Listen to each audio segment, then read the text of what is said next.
What is one thing that if it's elevated in 2025 makes the biggest impact on this football team? In the world full of podcasts, he's the undisputed heavyweight champion of hot takes, an Auburn sports homer, master of the boog, and message board legend. Get your buttons buttoned and your hats flattened because the Top Button Podcast is about to kick off. And you don't want to miss your courtside seat. Now, here's your host, Charlie Five. Yes, sir. We're back. It's another episode of the Top Button Podcast. I'm your host, Kyle Rush, a.k.a. Charlie Five, and we are ready to get after it. Happy Tuesday. Ready to kick this thing off and talk about this football team in 2025 and having a lot of conversations. And obviously, a lot of them are, hey, if you could fix this and this and this team could be pretty good. If this team can do X, Y, and Z, this team can be pretty good. But what's the one thing? What's the one thing that makes the biggest impact? What's the one thing? It's a lot easier to get really good at one thing than it is multiple things, even though you got to be great at a lot of things to be a good football team. But what's the one thing that if you could just flip a switch and if it could perform at a higher level in 2025, it would yield the biggest results for this Auburn football team? I asked that to the barn and got a bunch of really good answers, and I want to share some of those and then kind of get your opinion as well. You can hit me in the comments and let me know what you think. To be a part of this, you just got to sign up for thebarnauburn.com. Take $25 off your annual membership today for 2025, 25 off for 2025. It's easy. Just go to thebarnauburn.com. It automatically applies when you sign up, and you can jump in the fun. You can be a part of the show. And then obviously we have the insider information as well as just the community in general, which is great. So without further ado, the question is, what's one thing that if it elevates in 2025 makes this Auburn football team much, much better? So just one thing. You're trying to come up with one item that does it. And I'm going to go to the first one. It's Sarge AU93. And I really love his take here, and I agree. I think he said it better than I've been able to express it. He says the one thing that makes this team better is quarterback play, as it would give assurance that Hugh's scheme does in fact work. All the other areas surrounding seem significantly upgraded, so it really does become a process of elimination. I could not agree more. Process of elimination. You look at that's the one thing that I keep kind of harping on. You have to look at a long-standing track record, okay, instead of just sort of like a one-off period of time. And you look at literally every single quarterback that's come into this system has performed at an incredibly high level. And then all of a sudden, you have a little bit of an issue at times moving the football, picking up, converting on third down, scoring in the red zone, things that have never really happened before. So if you can get a little bit better quarterback play from the standpoint of not necessarily just the stat book. I mean, if you look at the stats, you would say, man, Peyton Thorne had a really good year. And from a pure statistical standpoint, you can't argue that. But you and I and everybody else have seen that the issues were not so much in the box score as they were, on third and down or in the fourth quarter or when you're behind by, one score and you need a big drive or what happens after a turnover. Those are the things that really seem to really bog things down or the big turnover at a crucial time. All of those things are things that typically – when you look at when you go look at the track record, have not necessarily happened very often under Hugh Freeze. So if you can get better quarterback play, you can decide, hey, maybe it wasn't the system. Maybe it's not the system. If you get a little bit better at quarterback play, it kind of proves that it does work. Bo Wallace said you don't have to score a touchdown on every play. If you go with the mindset of just getting 4 yards of play, you're going to win more games than not. You're going to throw for 3,000 yards on run calls. Better quarterback play kind of proves that, hey, this thing can work. This thing's going to work. And, hey, if you have poor quarterback play, now you got multiple years that you can point to and say, okay, look, we've got the offensive line better, we've got the wide receivers better, we've in theory you've got the quarterback kind of fixed, but you're still having the same issues. Maybe the problem's a little bit deeper. Better quarterback play to me. I agree, and I love the way you put this. Solves a lot, and it's not just in the box score; it's in crucial times. I think I agree. I like. I don't know that it's the most important, but it is. It's got to be. It's got to be up there. So really, really good point. Bo Nix is him. Better play calling in the red zone. Auburn. It's no secret. Auburn did bog down a little bit at times in the red zone, and sometimes I wonder, is it just play calling? Because or is it like lack of faith in a certain area, whether it be the offensive line, whether it be the quarterback, whether it be the wide receivers running the right route. So what happens is your playbook automatically shrinks when you get in the red zone, because obviously you got the extra defender, which is the back of the end zone. So your playbook shrinks in and of itself. And then your playbook shrinks even more because you start worrying about, can they block this? Can they execute this play? They struggle with this in practice. Can I trust him to make the right decision? Can I do this? Can we block if they know we have to run the ball? All those things come into play when you get in the red zone, and the field shrinks in general, and then shrinks your playbook in general, and then all of those other decisions where you're unsure about certain areas of the team, that shrinks your playbook even more.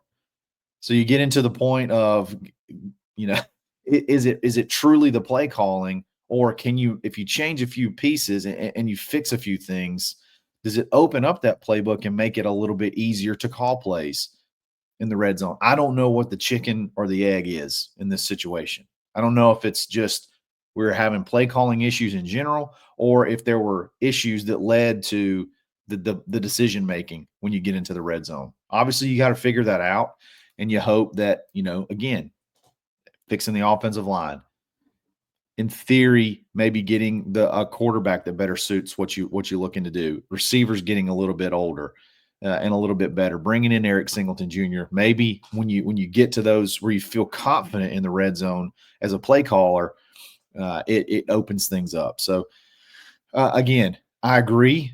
On the surface, we got to get better in the red zone in general. You got to be able to take advantage when you get there. Moving between the 20s is all fine and good, but if you can't consummate it with points, who cares?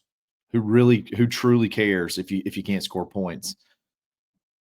Does I guess fixing some of the deficiencies from a talent perspective, does that make you feel a little bit more confident in the red zone play calling? Does that solve itself?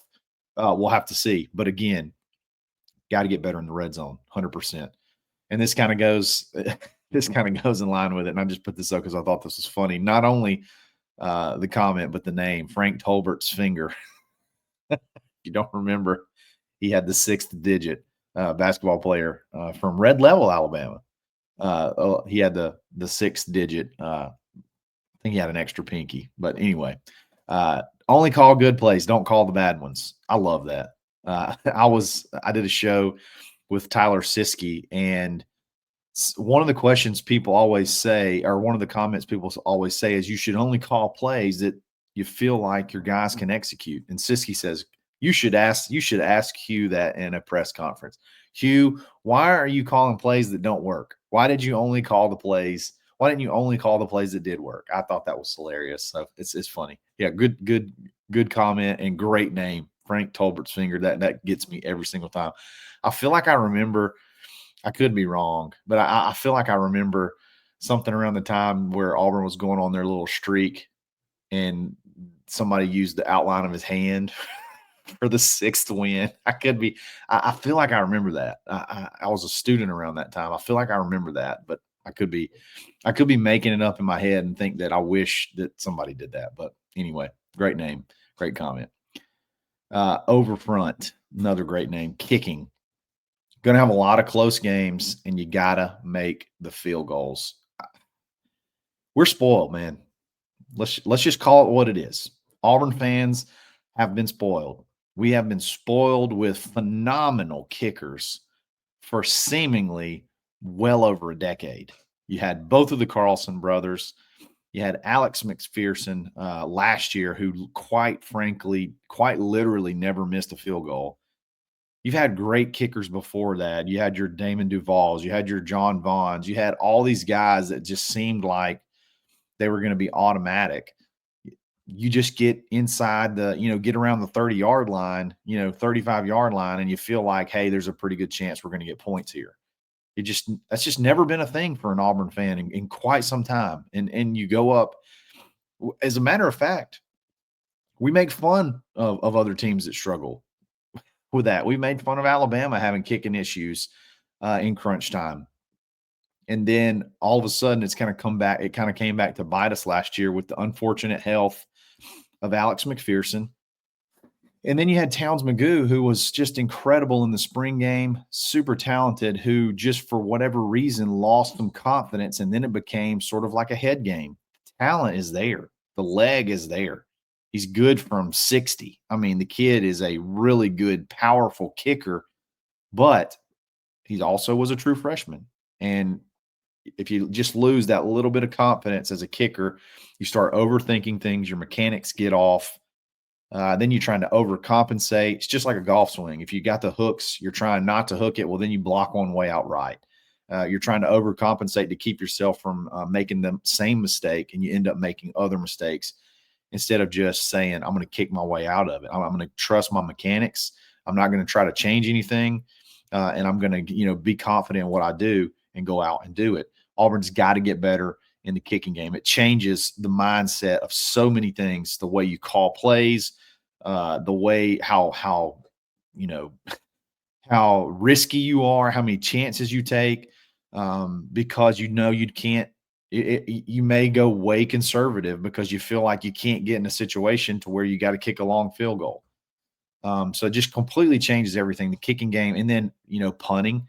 There were times that last year when, I know he's talking specifically about field goals, but there were times last year when punting became sort of an issue. I feel like we almost kind of gave away the Texas A&M game there at the end because of just some shanked punts. That just another thing that typically doesn't happen. We don't typically just kick it very far, but you don't have a ton of return yards. You don't have a ton of issues on the punt game because, your whatever your plan is, they've been able to execute it. And last year there was some times where they struggled. So you got a new special teams coach. Hopefully that changes things. I think it was just sort of more of a freakish thing last year than it was necessarily the coaching, but you brought in a head coach, a guy that's got head coaching experience to come in and coach your special teams. So you got to feel good about that. I mean, that's like tons of experience. And then there seems to be a little bit of confidence, maybe not much and maybe not super realistic, but there seems to be a little bit of confidence that, Alex could possibly come back. So he's had a surgery. He seems to be gaining weight. It seems to be working. So if Alex can come back, that's just another person in the room. And then obviously you've added Connor Gibbs from Southern Miss. You got good competition that should yield, hopefully, at least one, really good, field goal kicker. And then Towns, I think, is still going to handle kickoffs because he can boom it. So there's a place for him regardless. But I still got a sneaky feeling Towns is going to be the guy. I just got a lot of faith in that kid. This is a good comment kind of building on that Crossfire X. It also helps that, quarterback issues, other teams, etc. It's a lot easier for a kicker to be good in clutch and needs less parts to succeed than saying fixing third down defense or, a multitude of other things. And I completely agree. It's a single man. It's a one-man game right there. Kicking doesn't typically require a lot of other things to make it better. It's just you. It's just you. Quarterback play, you got to have the wide receivers get open. You got to have the offensive line protect. You got to have this. You got to have that to just to be able to have adequate quarterback play. Kicking is it's just you. It's just you and the ball. And so I think I like that in the standpoint of if that one person can figure it out, it can make a big impact. I like that. Again, we're asking what one singular thing could make the biggest impact on this 2025 team if it were to be at a higher level. So one of the last ones, and then I'll tell you what mine is. Mr. Incredible. Pass protection, offensive line play as a whole. Give me an improved offensive line across the board, and I see at least a 9-win team this year. I mean, I'm there. I'm there with you. I think that also would be a huge. I think that would be a huge plus. There were times last year where if Auburn gets behind the chains and we got to pass it, they struggle, man. They struggled a little bit being able to pass block when the other team knows they have to pass the ball. When you get behind and you got to throw yourself back into the game, when it's, a 2-minute drill or it's not even necessarily a 2-minute drill, but you're just trying to go a little bit faster. You're a couple scores down and you got to make up ground quickly. They know we got to pass the ball. They're pinning their ears back and we struggle blocking it. When it's, 3rd and short or 4th and 1 and you got to pick up that 1 yard and they know you got to pick up that 1 yard and you're lined up in tight and you're going to try to blow them off the ball. We struggled at times doing that. Had no problem run blocking when we could kind of keep things off balance in between the 20s, get inside the red zone. Again, goes back to red zone play calling. Gets a little bit tougher. You got to be – a lot of that is less about play calling and it's more about, hey, that's the point in time. That's the point on the field where you got to just man up and beat the guy in front of you. And we struggled at times doing that. So I've thought about this a lot, and I think all these, there's great arguments for each individual one. To me, there's great arguments for the quarterback. There's great arguments for play calling. I was kind of surprised there was nothing on defense. I thought there would be at least one, hey, got to get better on 3rd down. But all in all, I mean, let's just be honest. Defense never really cost us anything last year. Defense never really was, you could point to and say, dadgummit, man, the defense blew that one. Maybe there were some plays, there were some individual plays you could point to, but overall, the defense put us in position to win. I mean, I'd say every game, just about every game we played. I feel like the defense kind of got us enough stops to where if you could have done anything with it, I think you could have won a lot more games. So I think that's interesting, and it's a very telling and a huge, I guess, a huge vote of confidence or a huge, sign off on what DJ Durkin's done on the defensive side of the ball, and you feel good about that going into, going into 2025. That not one singular thing was about defense. But to me, it really does come down to quarterback play. And again, you were who you were last year. You had who you had last year. And I think that, sure, there were times that quarterback play was good enough, and some other spots failed you. But all in all, if you go look at some of the bigger mistakes that Auburn made throughout the year, especially early, it was decision making at the quarterback position. You go look at some of the more clutch time plays that needed to be made. Could you make that big throw when you needed to make it? Could you, just make the right decision in the read option RPO game? All of that to me seemed like the easy part of playing the quarterback. Again, getting in between the 20s and doing what you got to do there. That part we could do fine, and that yielded good box score results from a stat perspective. But when it's like gut check time, when it's time to, like Janai Broom says, drop your whats, you got to have that guy that can do it. And I think if Jackson Arnold can be that guy, even if it's just from an attitude standpoint, where the other guys have confidence in him, I think that's something that would elevate this team more than anything. Having a quarterback that can that those guys can look at and know and have faith in that this guy's going to make a play no matter what. If I do my job, this guy's going to make a play, instead of feeling like, I mean, I could do the best I can possibly do, and there's still, it's 50-50. If we either get this play off, he throws an interception or takes a sack.